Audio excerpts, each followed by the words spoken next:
Hey guys, I'm going to show you a morning skincare routine for summers. The first step is scrub my face with mCaffeine Naked Coffee Face Scrub Deep Exfoliation that effective and non-dry. After that I like to use gentle cleanser to cleanse my face. And this one is Barrier Repair plus Hydrating Gentle Face Wash from Dot&Key. Now on damp skin, apply a mask to prevent suntan as well as keep the skin cooling effect and feel refreshing. And this one is Mamaearth Ubtan Face Mask. Then I go ahead at Dot&Key Face Toner, range of Watermelon SuperGlow Pore Tightening Toner. And then I love to use my regular eye gel from Plum Goodness.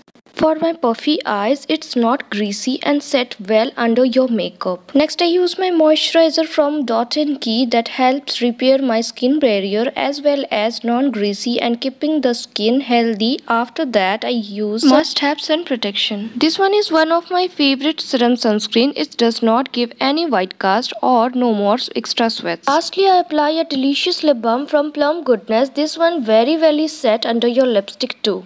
Bye bye, see you soon.